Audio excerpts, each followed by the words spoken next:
I'm Reuben and I'm the Managing Director at Smudge. Smudge is a software development firm that helps people solve problems in their business with custom software. We've created this series to help customers learn more about the software development process and the key things that set development projects up for success. So I'm here today with Simon from the People Place. Simon works with organisations to help them with leadership, culture development, and we do a lot of work with People Place on our recruitment and bringing people into the organisation. Been working with People Place for 3 years, I think, now, possibly 3 or 4 years. Come up 4 at the end of this year. Wow, okay, so 4 years, time flies. Yeah. Been really looking forward to talking to Simon today. We catch up fairly regularly and have a lot of good chats in this space, so yeah. Thanks for having me. Pleasure. So I think it'd be great just to start with a little bit of your career background, kind of how you started getting into organisational development, and then we can go from there. Yeah, cool. So it all starts, back when I left high school and I went into a commerce degree, not for any other reason than I had no idea what to study. And on the last day of enrolment, my mate picked me up and said, "You're not going to not study." So he just enrolled me in a commerce degree. So I did economics and accounting in school. Absolutely no interest in what all, but anyway, that's what I did. And I really enjoyed the management theory, and what we covered there. But how I actually got into the profession I'm in now, I didn't even know organisation development existed. Didn't even know that was a career pathway. So how it actually started was I did a music degree after my commerce degree, and towards the end of my music degree, the Christchurch earthquakes hit in 2011, and my study just went on pause.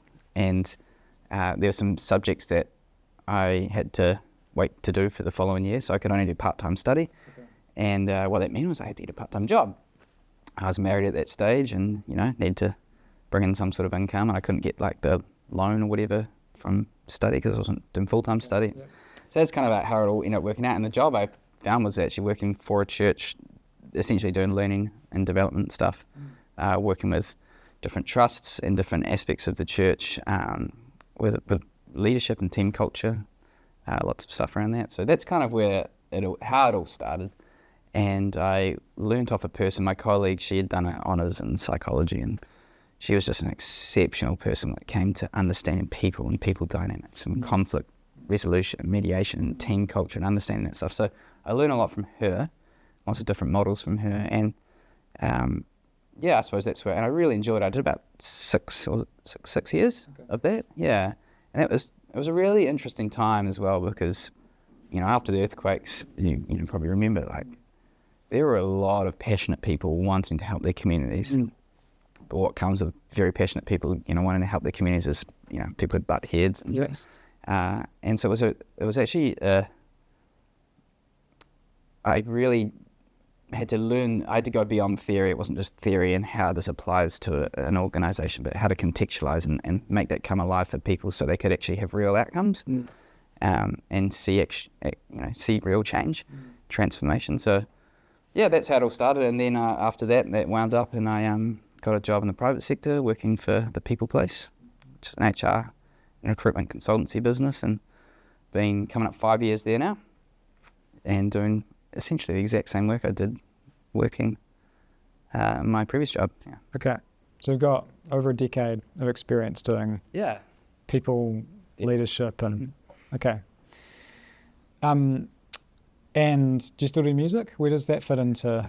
I do a lot of music actually. So yeah, I finished my music degree, and I think because of my, the part-time job after I finished my study, I just sort of went down the job path, and probably didn't have the self-confidence in my 20s, to be honest, with music. Maybe didn't have that belief, and then something happens in your 30s, or I don't know what it was, and I kind of just realised I really want to give this a whack. Yeah. I want to give this a go. So right now I'm in a band called Alley Oak, and we're an indie rock band, and yeah, we're really trying to give it a crack, and we practice regularly, and we're gigging, and we're just actually this weekend we're going on tour to Dunedin, playing a show there. We're playing up in Hamilton later this year, and so I'm doing lots of music now. Okay. Yeah.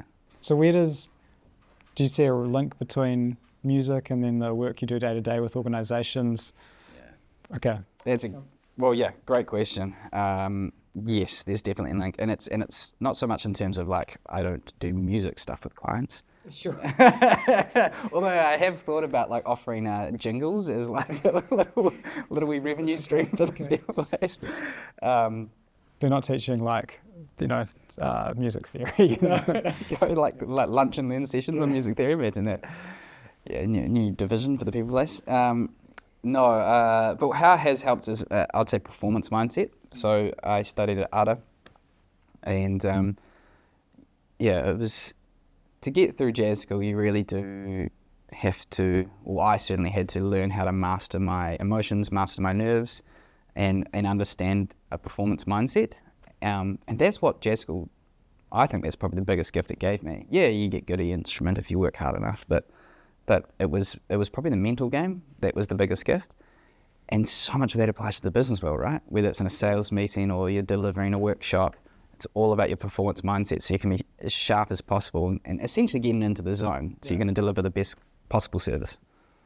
There's something about, so I went to jazz school, I did first year jazz school before finishing, so I have some similar experience, but for me, I guess, there's that part when you're improvising and you've got 40 or 50 people, this was probably the biggest audience I was ever playing to, and you're just making something up on the spot, but you want to be present. You don't want to just like. That's exactly it. And so it's like you want to also have something to say and something meaningful.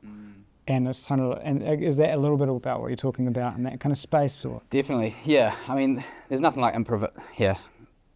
learning to improvise is very difficult because you can practice scales in your bedroom or in your practice space day in, day out, but until you can actually take an audience on a journey, what am I trying to say? And to be able to do that, it's so easy for nerves to cripple that, self-doubt to come in, do I have what I have to say right now, what I'm improvising, whether it's on the keys or guitar, whatever it is this meaningful? Are people going to connect with this? And so there's a lot of mental games that go with that. And I think the gift of jazz school is it helps, well, to be honest, to get through it, you have to learn to overcome that. And then so it's the same thing, to be in that space, in the zone. It's funny you talk about improvisation because that does actually happen when I'm delivering workshops, because I will see, this is a part of music, right? I might be improvising, for example, and then the drummer does some rhythm that I like catch onto, and I might start doing that. It's the same when you're delivering workshops. Somebody says something, oh wow, there's some energy there. We really need to go with that because that's something that needs exploring. But to have the presence of mind to do that does require you to, if you're nervous, your amygdala's going, it's fine, and you're having too much cortisol, the stress hormone, flooding your system. Your frontal lobe then gets tired out. You're not delivering the best quality service. You're not going to pick up on those little, the things that are coming out there. So, yes, long way of saying yes. Absolutely, music helps. I mean, all those things I think are such good skills to be able to learn and practice, and music definitely gives you a view of them. I always remember there's this performance that I did, and when your heart rate's up, and I practiced it so many times, I knew what I wanted to do, and then I just did something different because I was like, something in me just didn't know how to respond to what my body was feeling, and actually just that learning. And I remember I played something maybe a year or two ago, and there was no stakes.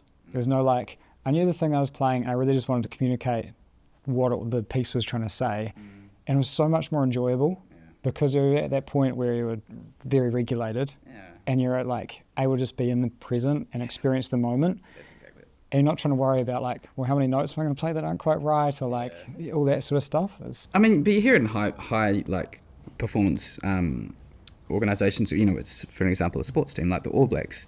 If you hear post-match reviews or the media interviews before matches, often the best players are talking about I'm just going to go out there and have fun and do my job, but it's focus on the fun, the love of it, why it's there, because it's so easy to focus on things that to be honest, out of your control. You can't control what the ref's going to be like on the day, or the crowd, or the weather, the conditions, but what can you control is I can control having a learning mindset where actually embrace that I will make mistakes, but if I just focus on mistakes, that's a downward spiral. But know that you're going to make mistakes, but then be what good has happened, and build on the good. And I think it's finding where the energy is at in any given situation, whether it's in a performance setting, even pop music. If you're performing to a crowd, how you play a song will be different to how it was at a previous gig. Yep. How you might interact with the crowd will be different from gig to gig. And it's the same with whether it's workshops, organisation development, culture work that you do within organisations. It's different from client to client. Yeah, you got to pick up on where the energy's at and what's going to be suitable for that context. Yeah. Okay. I think we'll try and add some more structure into this conversation. And I love talking about the music piece because it's something I think we've both got. You've a bit more experienced than me, but I've got a little bit of knowledge in. Literally. Yeah, music degree, man. Still remember you playing piano in high school. Yeah. So if you're going and working with an organisation for the first time, what kind of questions would you ask them to help work out where their needs are? Where kind of would you focus time and attention? Do people typically come to you with a problem that they want to resolve, or are they just saying, we want to perform exceptionally? What would be the typical paths? Yeah. So typically when a client engages with us, there's really two reasons. Reason one, and not in any particular order, but reason one would be as a growing company, and they have a good culture, but their leaders are aware that as the company grows, their sphere of influence is they can't essentially influence as the company grows, and so they have to look to how they design the structure of the organisation, and then what does it look like to empower other leaders? How do we get intentional about designing the culture we want as we move forward? So there's nothing wrong with the organisation. It's actually really proactive thinking. So that'll be one space we'll come in, and then so the set of questions we'd ask would be different for that. Another reason we get pulled in is because there's some stuff not going. Basically there's either unhappy employees or there's some, it could be there could be some toxic culture playing out, and the leaders wants us to help bring clarity as to why or where that's come from. And so again, the questions we ask would be different there. And then the interventions and the stuff that we do ultimately all ends up at, all paths or roads lead to the same outcome, which is a high-performing organisation. But yeah, we'll start with different companies. We'll start with different places, depending on the context. Yeah, different entry points into the... Yeah. So what are some of the key attributes of a high-performing organisation? There's going to be lots, but if you picked a few, what would... High-performing organisations, the word I'd start with would be intentionality. I like that word. And As anyone who knows about Smudge. So true.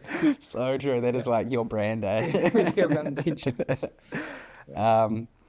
But it is. And that wasn't a setup. No, I know. But it is. Look, so the line I use is hope is not a method. Yeah. And it's a line I use with all my clients. If you're not being intentional about the culture you're designing, then the path of least resistance will play out. And essentially, you're at mercy to the self-awareness of your employees. And if that's not high within your employees, you're going to have toxic culture. It just happens. People, will butt heads at times. They don't have the self-awareness to know their part in that or how they're contributing, how they're influencing. So intentionality. Yeah, that's where it starts for a high-performing organisation, I think. I think it can create real space for autonomy. Yes. Because without that intentionality, then it's hard to have autonomy because people don't know what the direction is. Yeah, I was going, well, you need clarity, but how can you get clarity without intentionality? Yeah. Designing the culture you want, designing, okay, where's this business heading? What is this vision? What's the, what are you shamelessly trying to achieve in the world? And then, well, what are the goals that are going to help you strive for that? And then, okay, well, what's the culture? What's the culture that is going to support that? Good. And it's intentionality at every step. Yeah. And then, so culture is massive. There's like how you design your teams. Then, what does the teams look like? What's the systems? But also, not just the task cohesion, but the social cohesion. Okay, well, what are we doing around how we relate to one another? What does our leadership development look like? Yeah. So where does trust fall into all of this? Maybe set the intention. How do you know for people that is actually, can be trusted? Yeah, where does trust fall into it? Well, first I think you have to define trust. And there are a few different frameworks for trust out there. The one that the People Place uses is actually the Canadian military model. Okay. Which I got from some training I did a few years back. Can't actually find it online, funnily enough. Okay. But I did a high-performing teams accreditation, coaching accreditation, and it was the trust model that they taught us through that, which is based off the Canadian military. Brene Brown's another person. She's an incredible thought leader in the organisation, culture and leadership space. And she has a similar model. There's a bit more to it. But the model I use, so to start answer your question, you need to define it. And so that's the model we use. We break trust into 4 pillars: benevolence, integrity, capability, and predictability.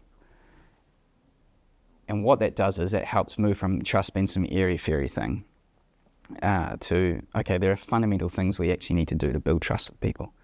And so where does it fit within all this? It's the foundation of everything. If you don't have trust with your co-worker, how can you know, if you're a sole practitioner, sure, you're just going to deliver stuff, but you still need to build trust with your clients. But yeah, if you're part of an organisation and you're working with people, you'll either collaborate effectively, and if you're collaborating effectively, it's because there is trust. And if there isn't trust, it just limits your potential. So it starts with defining what that is, and those are the 4 pillars we use. And then we use that as a framework to identify with the client, well, where is their breakdown, or where, depending on the context, if it was toxic culture, you know, where's the breakdown within one of those 4 pillars? Sure, because it might be actually, it's just it was one of the performance. Predictability. Capabilities. Capability was one of, yeah. So say with capability, it's actually, maybe does the person actually have the ability to be able to do what we're asking them to do? Do you know that's the biggest reason? Anecdotally, I haven't got a doctorate of research, thesis to back that up, but anecdotally from my experience consulting organisations, where I see the biggest breakdown typically is capability. People don't trust another person, so I actually can't trust that this person can deliver. Yeah, not always, it can be the other ones. Because benevolence is really saying, has the person for the goal? Is the person like understanding, or is it something different? Benevolence is essentially kindness, warmth. You're not an unkind person to be. You're pleasant to be around. You know that stuff matters. Like if you're really, really cold, then it's hard to connect with a person. You know, so there needs to be a level of vulnerability from that person. You know, that's benevolence. Integrity is essentially you say what you're going to do. Sure, yeah. You know, so predictability. It's pretty hard to trust. Say if one day I'm really happy and full of energy, and then the next day I'm down and grumpy and snappy, and my mood's all over the show. People feel like they're walking on eggshells around me. It's hard to build trust, and as you know, the 4th one's capability. You can't trust a person if they just fundamentally can't do the role. Yeah. And I think so trust. It's kind of like the glue that holds everything together. If you want to innovate as a company, that comes down to people who are being able to collaborate and work well together. It's very hard to do that if fundamentally there isn't a culture of trust. And it's about designing systems for each of those pillars to make sure those pillars are being met. Yeah. That all makes a lot of sense based on my experience of working in this space as well. Where do you think, in terms of trust, one of the things I've been learning about in the last few years is more around vulnerability with emotions. I think, for me as I grew up, even just to go into school, it's like you weren't kind of taught to like share emotions and wear them on your chest. And I think there's places where that's appropriate. You want to be able to share them with safe people, but actually kind of that mentality almost becomes everything, as opposed to, no, actually, what I've experienced is actually emotions are a way to build trust. Because the way I kind of look at it is we can both go out to lunch. The 30 people in the restaurant that we go to, they can all tell us the same information. Oh, Simon Reuben are at lunch. It's like they've got that. They don't even know us, but they can give us that. They were here for an hour. They had some food. They had the chicken. It was like, anyone just being in that room can tell us that. But no one else could tell you how each one of us felt. Because the only way to know is to ask you. Yes. And so that suddenly becomes really interesting with vulnerability, because all that other information is the same. But actually, we could have totally different experiences. Yeah. I'm curious then. As you mentioned, you've delved into it in recent years. How's that changed how you lead then? I mean, you've led this organisation for 16, 17. Yeah, that's a long time. Yeah. So your leadership style back in the startup phase would be probably quite different to what it is now. Yeah. So how has this knowledge of vulnerability and trust, like what's changed for you now, especially as Smudge goes into the next chapter. Yeah.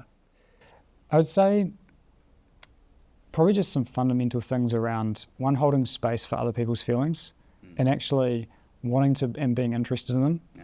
And also that those don't need to be focused on actions. Right. I think too often I've heard from, and sometimes when I talk about this, people don't often like anger because they've experienced anger leading to an action. And it's the action that's the problem, not the anger. Yeah. And actually, I want to hear about the anger. Yeah. And that's really interesting because I want to know why. Yeah. Because it talks to an injustice. Yes. And so you're like, okay, well, once we can understand that, if someone is experiencing that, okay, well, why is that happening? Yeah. And if we can catch that and start to like learn about it and share it before it becomes action, that's really interesting. Yeah. So, and I think it's the same. Isn't that intentionality then? Vulnerability is you enables you to gather data that you wouldn't otherwise gather. Yeah. To be super intentional about really being on top of your culture. Yeah, that's what I hear there. Yeah. I love that. And I think it works the same way with any emotions, whether we see them as like positive or negative emotions. It's the same kind of thing. It's like, oh, I'm feeling really great about this investment. I'm feeling really great about this direction.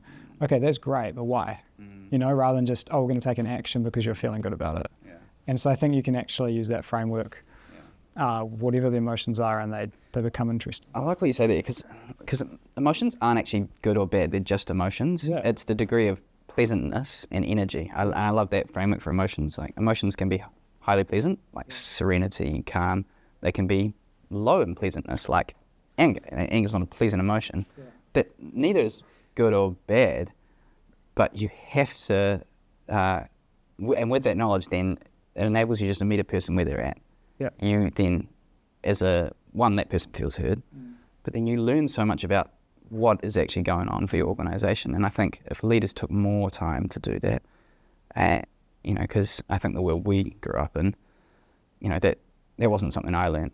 I've had to learn emotional skills in my adult life. I didn't have that as a child growing up, and I think that's the secret sauce to life. Yeah, and to great leadership.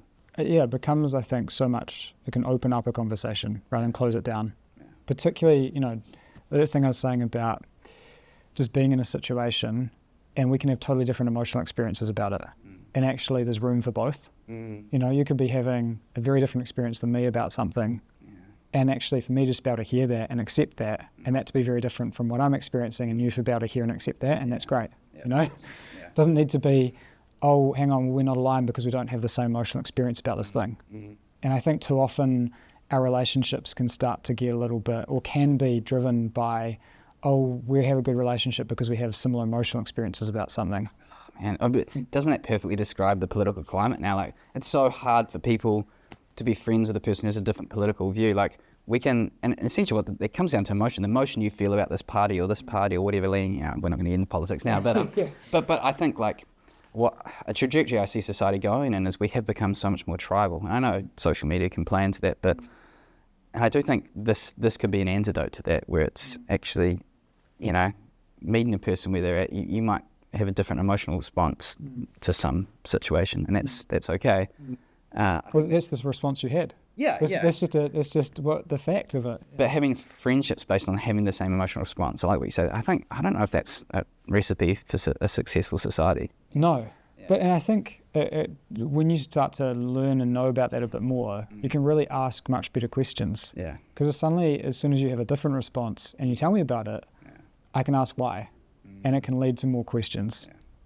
The other one, just in the same area, since we've gone down this rabbit hole, that's been really interesting is reflective listening.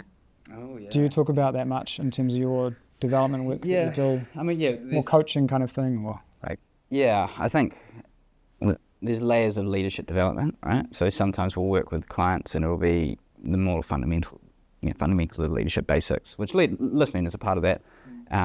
But I'd say the more advanced leadership stuff I'd do with people would be like coaching, which is active listening. You're not there to solve that person's problem, but if you ask really good questions and help a person find a path through asking good questions, which requires really good listening. Yeah. But I'm interested. I mean, you're the one that's done the research, well, the study in this recently. What's your experience with it been?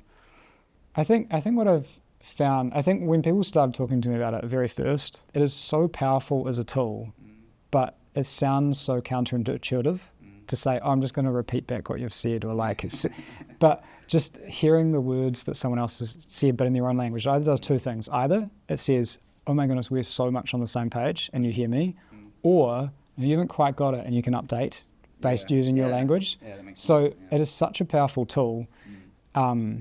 Just even when you're talking to someone, I want to understand, oh, so what you're saying was this thing, and then either I've got it right or I haven't.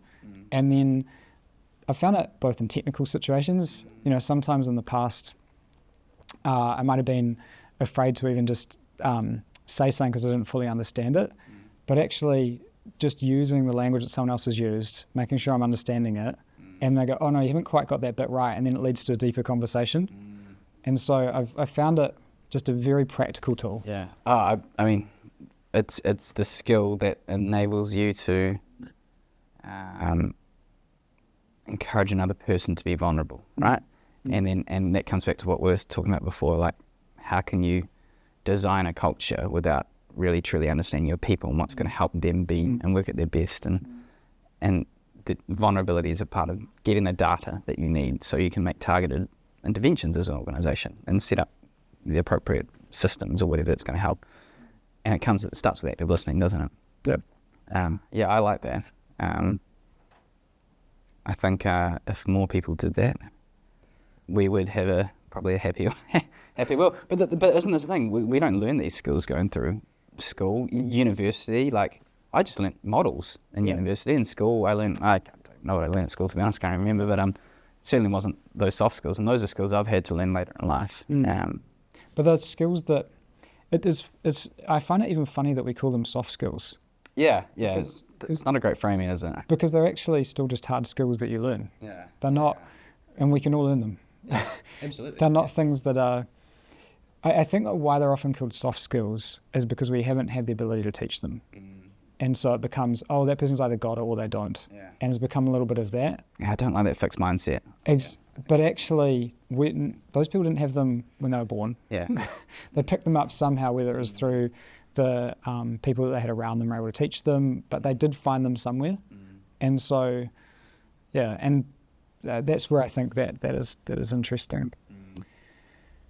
I think it's been a really interesting conversation. We've down a few different paths. Yeah. Is there anything, other topics that you felt like you wanted to cover that we haven't?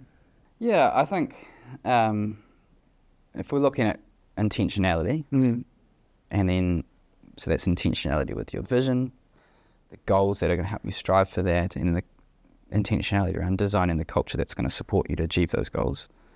I think something, trust is one part of the puzzle. I think, there's, as we know, there's lots of things that go into building a high-performing organisation. I think understanding communication dynamics, so listening's, one component. The other model that we use a lot of the people places is David Cantor's model of communication, and it's a really helpful model to help people understand, not so much like what do I say in a conversation, but to understand communication dynamics. So when there's like a breakdown, so if we're looking at toxic culture, trust is one part that we'll look at. The other part we'll look at, well, what are the communication dynamics playing out? And I won't go into it now without having some sort of, diagram to be able to explain it, but essentially it's a really helpful model to help an organisation understand maybe so it breaks communication into 4 roles, and essentially the premise of it is if you don't have all 4 roles playing out, that's where you tend to get toxic culture. Okay. And so what are the 4 roles? So you have move, follow, oppose, and bystand. Okay. And each of those roles need to be, and there's little descriptors for them, but essentially you need those 4 playing out. And if you might only have 2 playing out, that might be where you're getting groupthink. If you only have 2, another 2 playing out, it might be a bit more conflicts happening.